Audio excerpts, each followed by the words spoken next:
사무엘하, 오늘부터 3주에 걸쳐서 보게 될 사무엘하 21장에서 24장은 사무엘상과 사무엘하 전체의 결론부라 할 수 있습니다.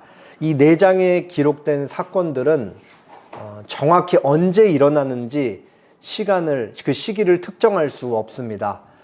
다윗이 왕으로 이스라엘을 다스릴 때였다 정도만 알 수 있습니다.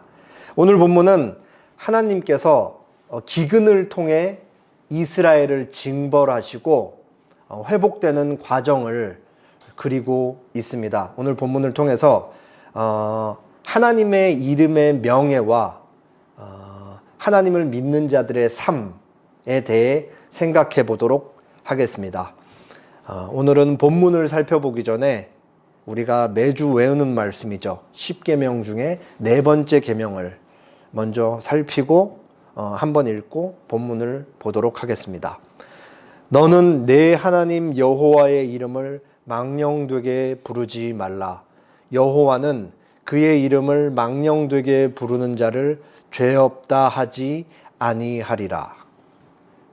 사무엘하 21장 시작하는 말씀입니다. 1절, 다윗의 시대에 해를 거듭하여 3년 기근이 있으므로 다윗이 여호와 앞에 간구하매 여호와께서 이르시되 이는 사울과 피를 흘린 그의 집으로 말미암음이니 그가 기브온 사람을 죽였음이니라 하시니라. 다윗이 이스라엘을 왕으로 다스릴 때 일어났던 일이었습니다. 이제 과거에 있었던 일이죠. 3년 동안 나라에 기근이 계속된 거예요. 이스라엘은 건기와 우기가 뚜렷한 나라입니다. 그렇기 때문에 우기에 내리는 비의 양과 그리고 새벽에 맺히는 이슬이 이스라엘의 1년 농사를 좌우할 만큼 굉장히 중요합니다. 그런데 한 해도 아니고 무려 3해씩이나 하나님께서 비를 주지 않으셨던 것입니다. 그러니까 이것은 이스라엘에는 굉장히 큰 재앙이었고 나라를 다스리는 다윗의 입장에서는 반드시 어떤 식으로든 해결을 해야 하는 중요한 일이었습니다. 다윗이 하나님께 기도를 하죠. 왜 이러한 일이 일어났는지, 하나님께서 왜 이 땅에 비를 주지 않는지 묻기 위해서 기도를 한 것입니다. 그러자 하나님께서는 하나님이 왜 3년이나 비를 안 주신지 그 이유에 대해서 말씀하십니다.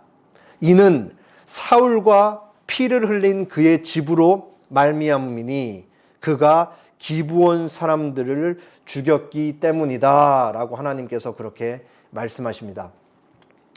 이게 무슨 의미인지 조금 알기 위해서는 400년 전으로 거슬러 가야 됩니다. 다윗의 시대로부터 400년 전에 여호수아가, 약 400년 전이에요. 여호수아가 이스라엘 백성들을 대동해서 요단강을 건너 가나안 땅에 들어갑니다. 하나님께서 허락하신 젖과 꿀이 흐르는 땅을 이제 정복하기 위해 그렇게 들어간 거예요. 그래서 여호수아는 전쟁을 통해 그 땅을 하나하나씩 정복을 해나갑니다.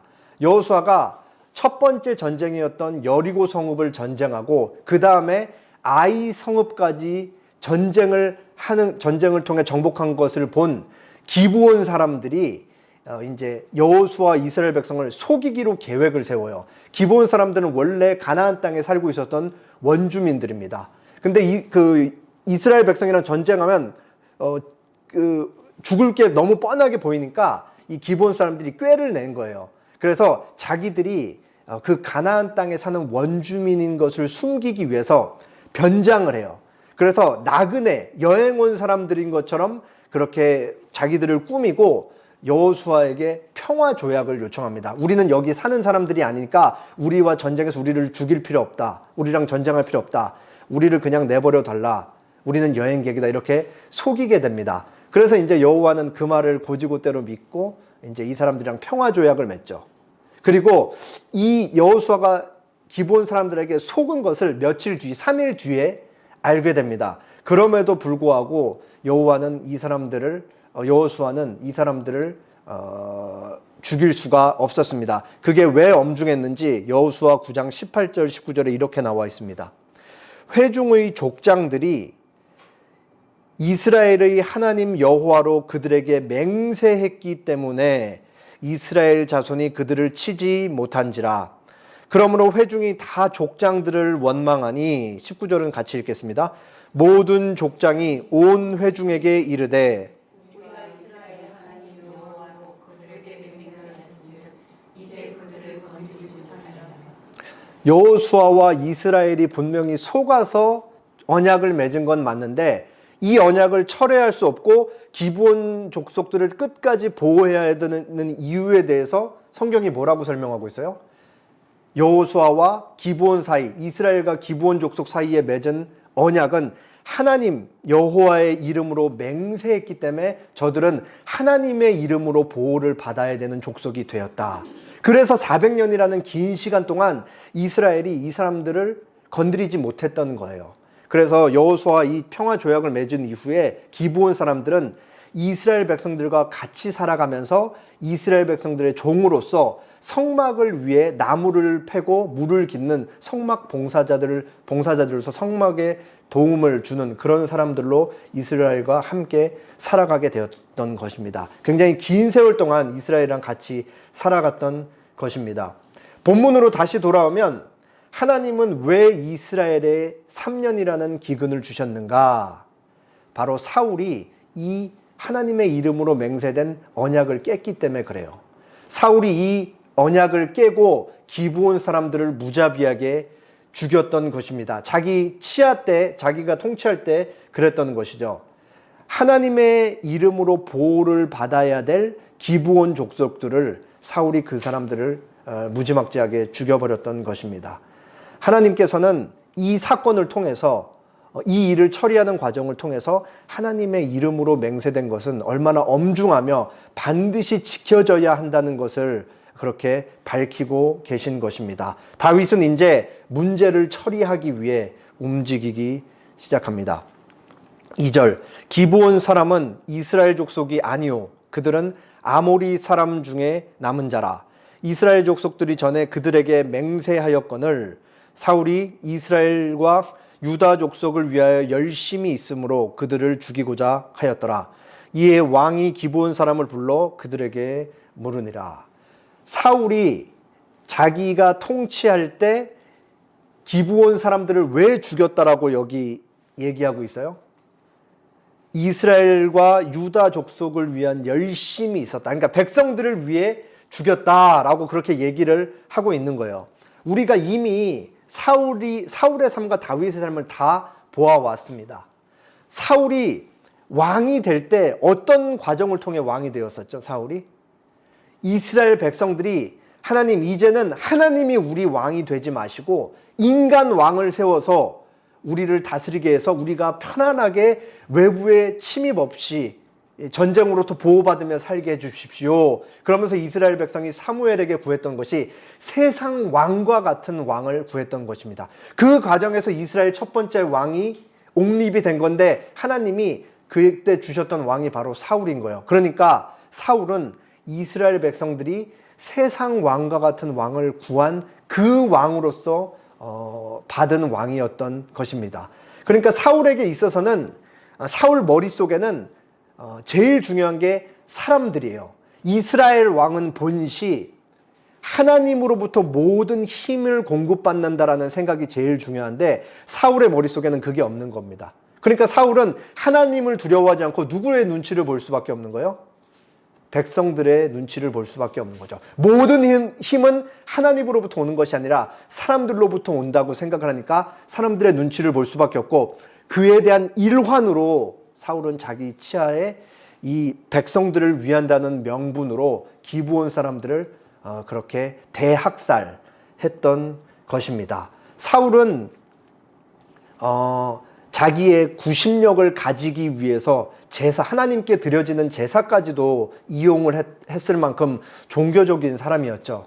그의 마음속에 내면의 겉으로 드러나는 것은 굉장히 열심히 있고 하나님을 섬기는 것처럼 보일 수 있지만 그 내면의 동기에 있어서는 사울은 철저하게 하나님을 무시하며 살았던 사람인 것을 우리는 이미 보았습니다. 하나님을 사랑하는 마음이 전혀 없었고 하나님을 사랑하는 마음이 없었기 때문에 하나님의 말씀에 순종해야 되는 그런 생각은 사울에게 없었던 것이죠.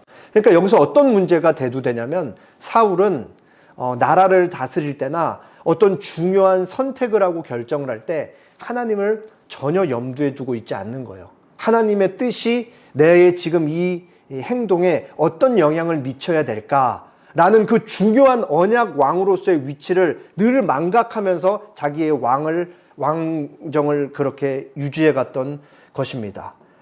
분명히 하나님의 이름으로 맹세된 기브온과의 언약이었는데 사울의 머릿속에는 하나님의 맹세는 전혀 중요하지 않고 사람이 중요하기 때문에 그 백성들을 위해 하나님의 이름을 무시하고 그렇게 사람들을 죽였던 것입니다. 아주 사울의 치명적인 패착이었던 것이죠.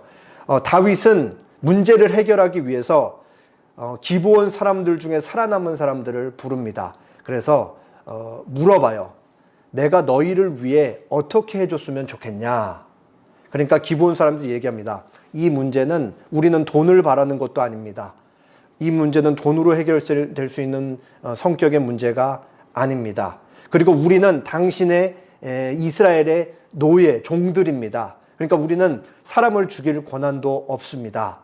라고 그렇게 얘기를 합니다. 그러니까 다윗이 그러면은 너희가 원하는 것을 나에게 말해봐라. 내가 그대로 다 시행하도록 하겠다. 그러니까 기브온 사람들이 얘기를 하는 거예요. 그러면은 사울의 자손들 중에 7명을 우리에게 주십시오. 그러면은 우리가 사울의 고향 기브아에서 그 사람들을 목매달아 죽이겠습니다.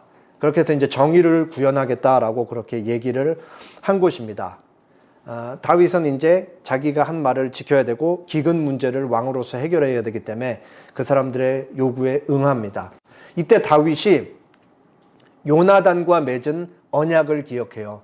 그래서 요나단의 아들 무비보셋을 살리고 남은 사울의 자손들 7명을 기브온 사람들에게 내줍니다. 그래서 사울의 첩 리스바의 아들 2명을 내어주고 사울의 딸 메랍의 자녀들 5명을 그렇게 내줘서 7명을 기브온 사람들에게 내줍니다. 그리고 기브온 사람들은 이 7명의 사람들을 그렇게 목매달아 죽이게 됩니다. 그리고 나서 성경은 계속해서 거듭 여호와 앞에서 이 일이 시행되었다라고 말하면서 하나님의 정의가 구현된다라고 그렇게 계속해서 설명하고 있습니다. 그리고 이어지는 내용은 2명의 아들을 잃은 사울의 첩 리스바가 이제 자식들의 시신을 보호하는 내용이 나옵니다. 10절이에요. 아야의 딸 리스바가 굵은 배를 가져다가 자기를 위하여 바위 위에 펴고 곡식 베기 시작할 때부터 하늘에서 비가 시체에 쏟아지기까지 그 시체에 낮에는 공중의 새가 앉지 못하게 하고 밤에는 들짐승이 범하지 못하게 한지라. 자, 9절에 지금 10절 읽었는데 앞절에 9절에 보면은 보리 베기 시작하는 때에 그 사울의 자손들이 처형당했다라고 기록하고 있고 지금 읽은 10절은 리스바가 그 시신을 지켰을 때 언제까지 지켰냐면 하늘에서 비가 쏟아지기까지 지켰다라고 얘기를 하고 있어요. 보리 베기 시작하는 때는 오늘날 우리 양력으로 하면은 4월 초입니다. 그리고 하늘에서 비가 내리기 시작한 때는 우기의 시작이니까 10월 초예요. 무려 목 매달아 죽은 시체를 리스바는 자기 아들들의 시신을 6개월 동안이나 낮에는 독수리가 와서 그 시체를 파먹지 못하게 하고 밤에는 들짐승들이 그 시체를 해하지 못하도록 그렇게 밤낮으로 지켰던 것입니다. 아주 그 아들을 사랑하는 엄마의 헌신을 우리가 엿볼 수가 있는 것이죠. 근데 단순히 시체를 지키기 위해서 이런 행동을 했던 게 아니에요. 리스바는 지금 자기의 행동을 통해 왕께 뭔가를 호소하고 있는 것입니다. 그건 뭐냐면 이 아들들의 시신을 조상들의 묘에 묻혀 주십시오. 같이 그 조상들과 함께 묻어 주십시오라고 간곡하게 자신의 행동을 통해서 그렇게 왕께 간청을 하고 있었던 것입니다. 10절에서 읽은 비가 쏟아졌다라는 것은 문제의 완전한 해결은 아니었어요. 왜냐하면은 오늘 보면 마지막 절 14절에 보면은 하나님께서 그 이후에 다윗이 어떤 행동을 한 가지 더 한 다음에 기도에 응답하셨다라고 기록하고 있기 때문입니다. 6개월의 긴 리스바의 헌신 끝에 다윗이 리스바가 지금 어떤 행동을 하고 있는지 듣게 됩니다. 그리고 그게 다윗의 마음을 굉장히 감동시켰던 것 같아요. 그리고 이 얘기를 들으면서 다윗은 지금까지 자기가 잊고 있었던 중요한 약속 하나를 다시 기억하게 됩니다. 그게 이제 사무엘상 24장에 기록되어 있는 사울과 했던 약속이에요.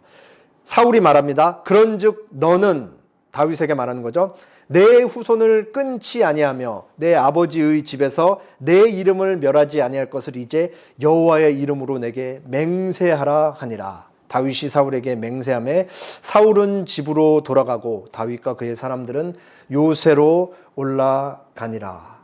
다윗이 사울에게 했던 약속입니다. 사울은 자신의 아버지의 집에서 내 이름을 멸하지 말라고 그렇게 간곡히 부탁했고 여호와의 이름으로 맹세하라 그랬더니 다윗이 여호와의 이름으로 맹세했습니다. 다윗이 이것을 잊고 있었던 거예요.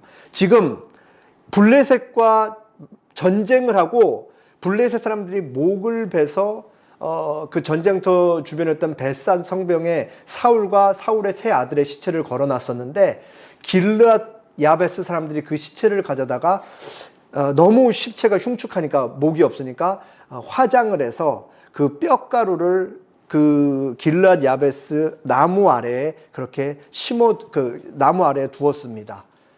그러니까 굉장히 불명예스러운 죽음을 가진 상태로 사울의 뼈가루가 거기에 계속 묻혀 있었던 것이죠. 이제 다윗이 이 사울과 했던 약속을 기억하고 7명 사울의 죽은 그 자녀들의 그 시신들과 더불어서 사울과 말기수와 아비나답, 요나단의 뼈가루까지 다 가져다가 조상의 묘에 그렇게 옮겨다가 묻어줍니다. 그리고 성경은 이 일까지 끝나고 나서야 이렇게 기록하고 있는 것이죠. 14절에 그 후에야 다윗이 사울, 요나단 그리고 그 7명의 자손까지 다 조상들의 묘에 그렇게 안치시킨 후에야 하나님이 그 땅을 위한 기도를 들으셨다. 그렇게 기록하고 있는 것입니다.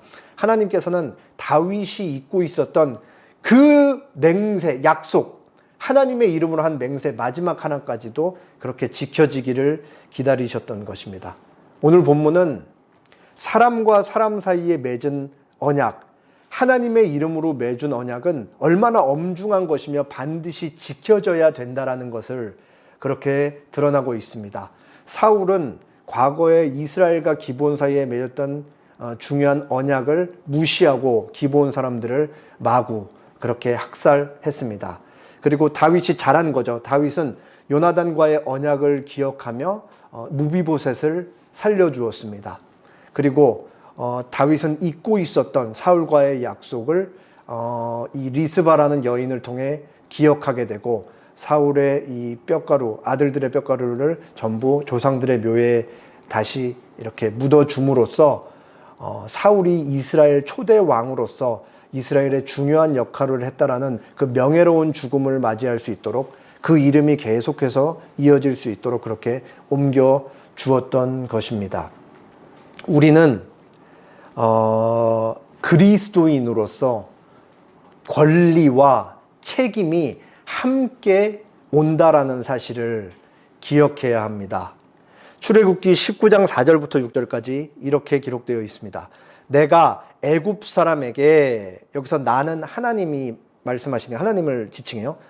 애굽 사람에게 어떻게 행하였음과 내가 어떻게 독수리 날개로 너희를 업어 내게로 인도하였음을 너희가 보았느니라. 세계가 다 내게 속하였나니 너희가 내 말을 잘 듣고 내 언약을 지키면 너희는 모든 민족 중에서 나의 소유가 되겠고 6절 같이 읽을게요. 너희가 내게 대하여 제사장 나라가 되며 거룩한 백성이 되리라. 너는 이 말을 이스라엘 자손에게 전할지니라.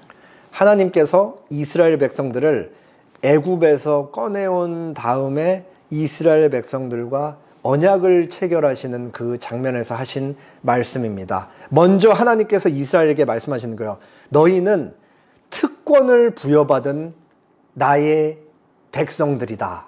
그 말은 하나님이 너희의 왕이 되신다라는 것을 함의하고 있는 것이죠. 그리고 나는 너희의 신랑이고 너희는 나의 백성이다. 나는 너희의 아버지가 되고 너희는 나의 자녀가 된다. 내가 너희를 위해 베푼 특권이 뭐냐? 잘 봐라. 내가 너희를 마치 어미 독수리가 새끼 독수리를 그 큰 날개로 매일 보호하듯이 내가 너희를 보호해서 그 당대 최고의 그 군사력을 자랑하는 애굽의 바로로부터 너희 그 손 하나 긁히지 않게 하고 꺼내오지 않았느냐라고 하나님이 얘기를 하신 거예요. 그 말은 내가 너희를 이 세상 모든 무력과 폭력으로부터 지킬 것이다. 그리고 지켰기 때문에 너희가 지금 이 자리에 있다. 너희가 받은 특권은 너희가 나의 백성이고 자녀이고 신부라는 그 자체가 너희는 특권이다. 라고 그렇게 말씀하고 있는 거죠. 그러니까 이스라엘 백성 입장에서는 오늘날 우리에게도 동일하게 적용이 되는 거예요. 하나님이 우리의 아버지시고 왕이시기 때문에 자녀라는 이름으로 무엇이든지 하나님께 구할 수 있다라는 특권을 부여받은 존재인 거예요.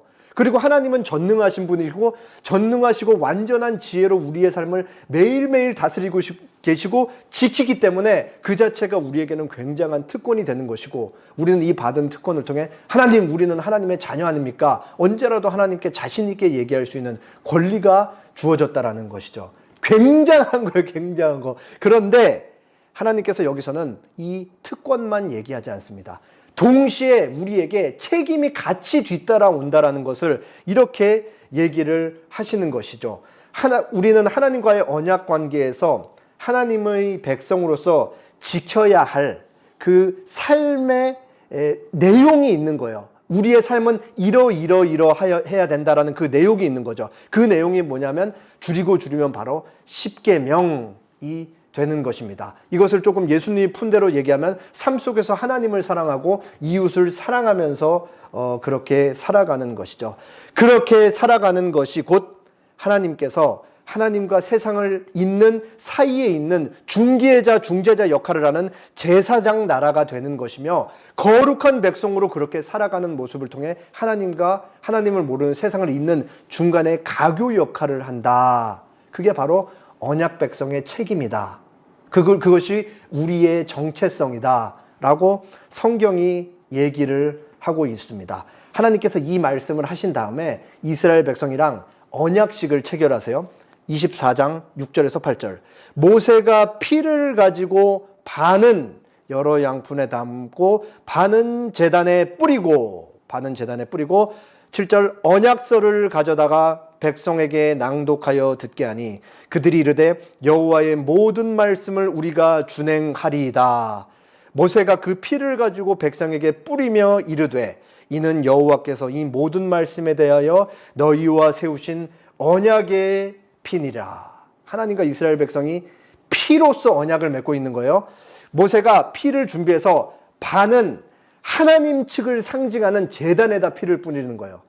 그리고 나서 언약서를 쭉 읽는 거죠. 쉽게 생각하면 10계명을 쭉 읽는 거예요. 1계명부터 10계명까지. 그리고 낭독해서 백성이 분명히 다 들었어요. 들으니까 백성이 뭐라고 다 같이 똑같이 외치면서 얘기해요. 여호와의 모든 말씀을 우리가 지키겠습니다. 나는 당신 하나님 여호와의 백성입니다. 하나님의 백성으로서 우리는 10계명 내용을 다 지키겠습니다. 라고 그렇게 약속을 한 거예요. 피로서. 그리고 나서 모세가 이스라엘 백성이 그렇게 고백을 하고 얘기를 하니까 남은 피 반을 이스라엘 백성에게 뿌리는 거죠. 그러니까 하나님 이 피로서 언약을 하나님과 백성이 언약을 맺었다는 것은 한쪽에서 지키지 않을 시에 내 생명을 드리겠다라고 그렇게 생명을 담보로 언약을 맺은 거예요. 그러니까 이 약속을 어기는 측은 죽을 수밖에 없는 것이 되는 것입니다.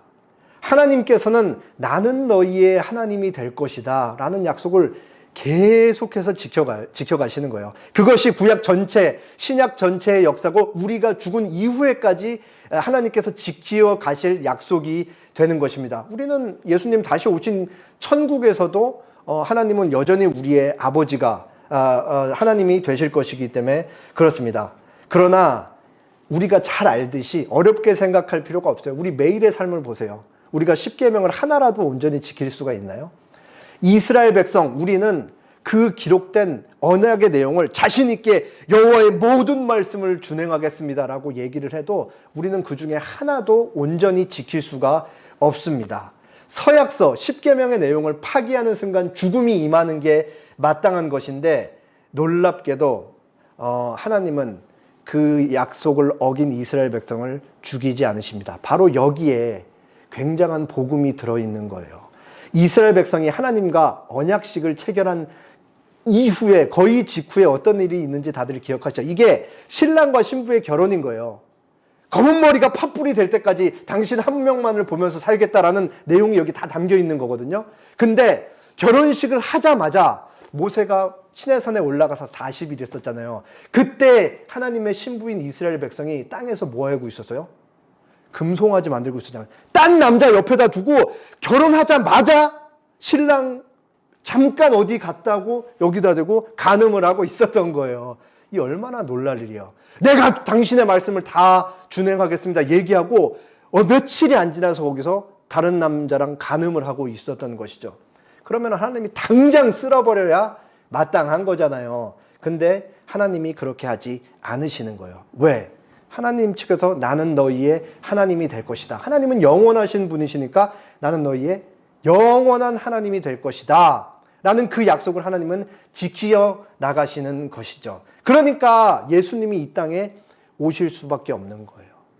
하나님께서 죽을 수 없기 때문에 죽을 수 있는 인간이 되어 우리의 모든 죄를 대신 받기 위해서 이 땅에 오신 것이 바로 성육신, 복음의 사건이고 그 복음의 사건이 이미 하나님이 이스라엘 백성과 결혼을 하는 그 언약증에 다 담겨져 있던 것이죠.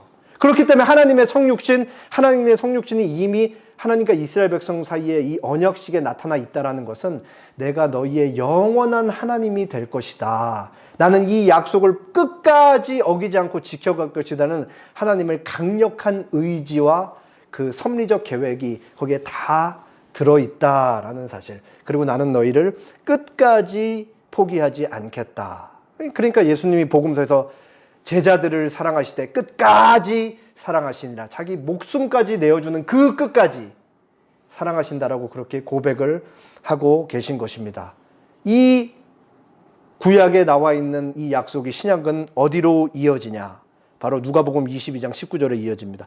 또 떡을 가져 감사 기도하시고 떼어 그들에게 주시며 이르시되 이것은 너희를 위하여 주는 내 몸이라. 너희가 이를 행하여 나를 기념하라 하시고 20절 같이 읽을게요.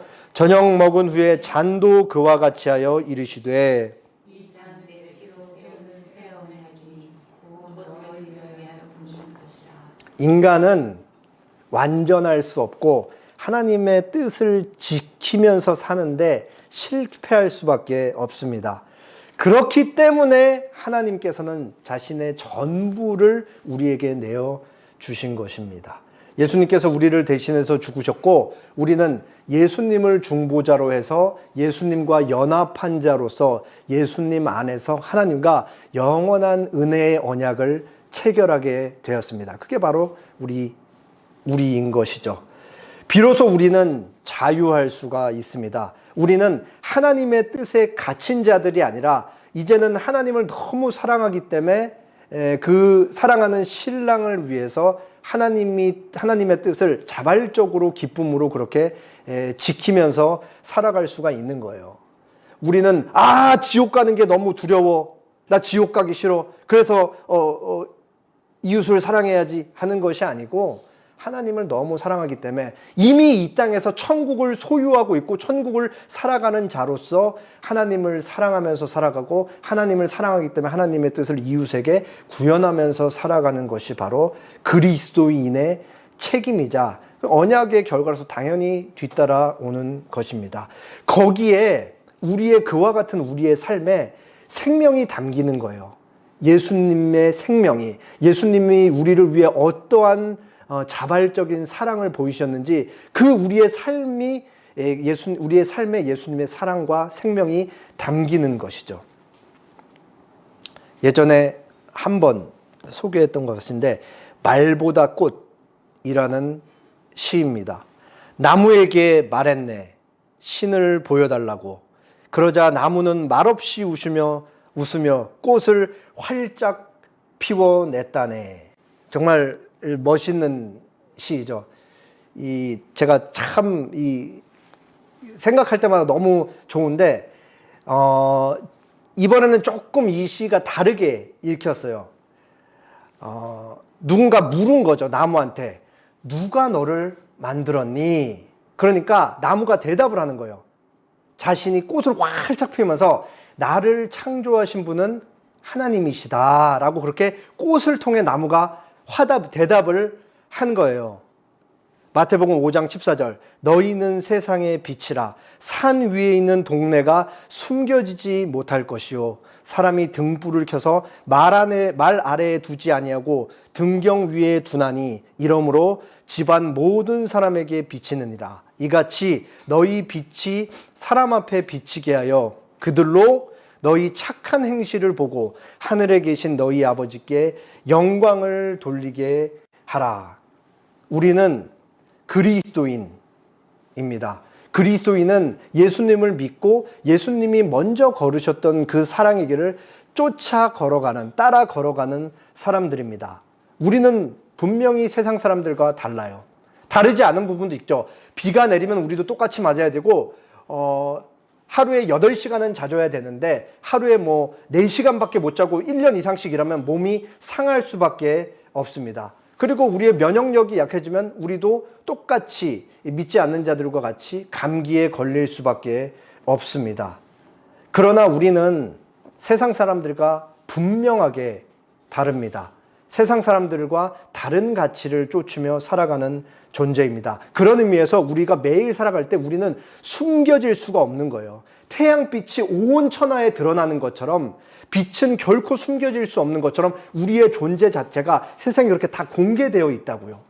그리고 그 속에서 우리는 예수 그리스도의 생명을 담은 자로서 하루하루를 살아가는 것입니다.